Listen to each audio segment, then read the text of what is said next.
हाँ तो साथियों, आज हम शुरू करने जा रहे हैं आपके वर्ग दशम का संस्कृत तृतीया पाठ। पाठ का नाम है अलस कथा या अलस कथा के रचयिता या लेखक विद्यापति जी हैं। विद्यापति जी एक लोकप्रिय मैथिली कवि हैं।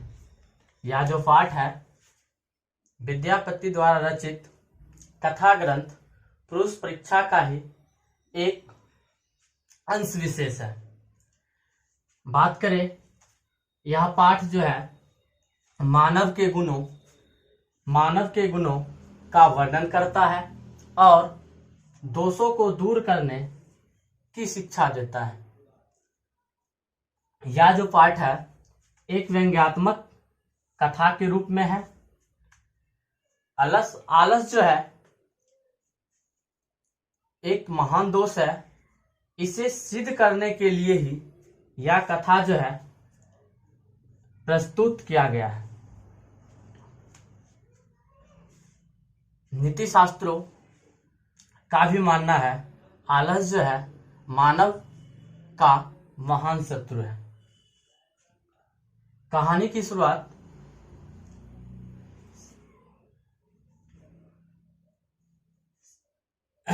कुछ इस प्रकार से होती है। मिथिला एक देश है या जगह कह सकते हैं, देश ही है, जहां का मंत्री वृषेश्वर है। वृषेश्वर का स्वभाव जो है दानशील और कारुणिक है। दानशील कहे तो दान देने वाले और कारुणिक कहे तो ये दयावान व्यक्ति हैं और किसी के दुख दर्द को देख लेते हैं तो तुरंत इनका हृदय द्रविड़ हो जाता है और उनकी मदद करने के लिए ये तैयार हो जाते हैं। वृषेश्वर बहुत सारे निर्धन असहाय अनाथों की सहायता करते हैं और साथ ही साथ आलसियों को भी अन्न वस्त्र दान में देते हैं, क्योंकि कहा गया है कि निकृष्टों या अकर्मण्यों में आलसियों का स्थान प्रथम आता है, क्योंकि वह अपनी पेट की आग को बुझाने के लिए भी कुछ नहीं कर सकता है। आलसियों की सुविधा को देखकर धीरे धीरे उस क्षेत्र के इर्द गिर्द के कुछ कम आलसी लोग भी उसमें शामिल होने लगे। इसलिए भी कहा गया है कि सुविधाजनक स्थिति को सभी कोई प्राप्त करना चाहता है और अपने जातियों की अच्छी स्थिति को देखकर सभी उस ओर दौड़ना चाहता है। बाद में उन आलसियों की सुविधा अच्छी होती गई और अच्छी सुविधा को देखकर उस क्षेत्र के कुछ वैसे व्यक्तियों जो धूर्त टाइप के थे, धूर्त जैसे थे, वह भी कपटी आलसी का वेश धारण कर या कपटी आलसी का रूप लेकर अलसशाला में पहुंच गए। अलसशाला कहे तो आलसियों के रहने के लिए घर, और वहां वे वृषेश्वर के दान का पात्र हो गए। वह भी वहां आलसियों के साथ दान प्राप्त करने लगे। जब कपटी व्यक्ति बहुत ज्यादा मात्रा में आने लगे, बहुत ज्यादा बढ़ने लगे, तब वहां के राजा का धन व्यय ज्यादा होने लगा।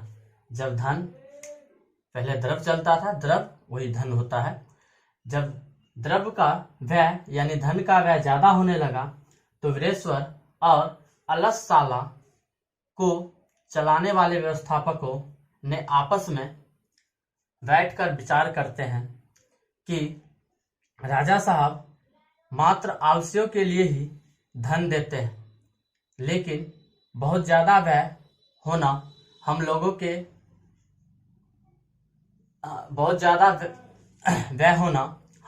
की ही गलतियां हैं। तब आपस में सभी विचार करके एक निर्णय पर पहुंचते हैं और निर्णय यह निकलती है कि उन आलसियों की परीक्षा ली जाए। जब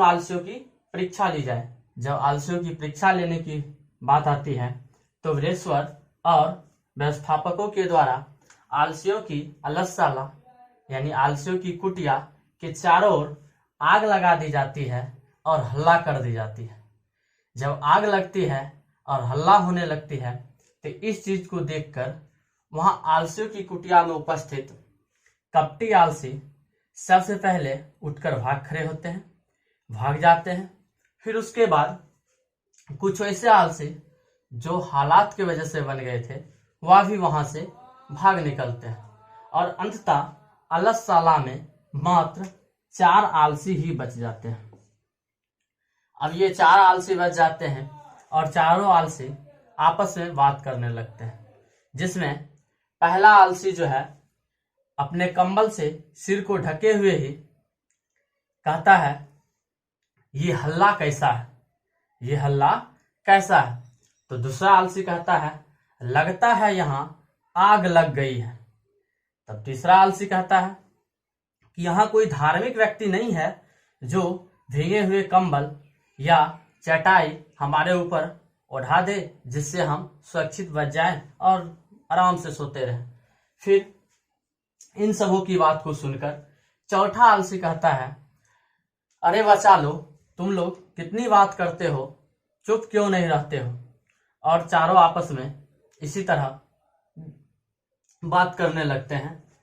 जब उनकी विवाद को देखते हैं और साथ ही साथ आग की लपेटे को देखते हैं वीरेश्वर और व्यवस्थापक, तो वे लोग चारों आलसियों के केस को पकड़कर उस कुटिया से उसकी जान को बचाने के लिए घसीट कर बाहर निकाल देते हैं, जिससे चारों आलसियों की जान बच जाती है।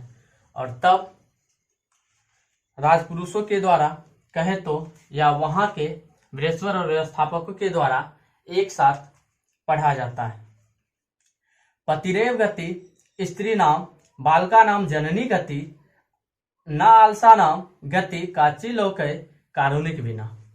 यानी स्त्रियों की गति जो होती है उसका पति होता है और बालकों की गति जो होती है उसकी जननी यानी कि माता होती है। और ठीक उसी प्रकार आलसियों की गति जो है इस दुनिया में कारुणिक व्यक्ति यानी दयावान व्यक्तियों के बिना कुछ भी नहीं है। फिर वीरेश्वर मंत्री के द्वारा इन चारों आलसियों को पहले से अधिक धन दिलाया जाता है और यहीं पे आपका चैप्टर समाप्त होता है। तो चलिए, आपका ये पाठ तो समाप्त हो गया, लेकिन एक क्वेश्चन जो है अक्सर एग्जाम में पूछ ली जाती है और पहला क्वेश्चन यही बनता है कि अलस कथा पाठ जो है, अलस कथा पाठ से हमें क्या शिक्षा मिलती है या क्या संदेश मिलती है। इस प्रकार की क्वेश्चन अक्सर एग्जाम में आया है, तो इसका जवाब आप इस प्रकार से दे सकते हैं। वैसे हम तो यहाँ बोल ही रहे हैं, लिख नहीं रहे हैं, तो आप वीडियो को रोककर अपने कॉपी पर लिख सकते हैं। अलस कथा का लेखक मैथिली लोकप्रिय कवि विद्यापति जी हैं और यह जो कथा है पुरुष परीक्षा नामक कथा ग्रंथ से लिया गया। अलस कथा पाठ के द्वारा हम पाठकों को यह संदेश मिलता है कि आलस जो है मानव का सबसे महान रोग है यानी शत्रु है। आलसी व्यक्ति अपनी प्राण की रक्षा स्वयं भी नहीं कर सकती है, इसलिए हमें अपने जीवन में आलस को त्याग करना चाहिए, जिससे हमारा जीवन आगे विकास की ओर बढ़ता रहे। बस, धन्यवाद।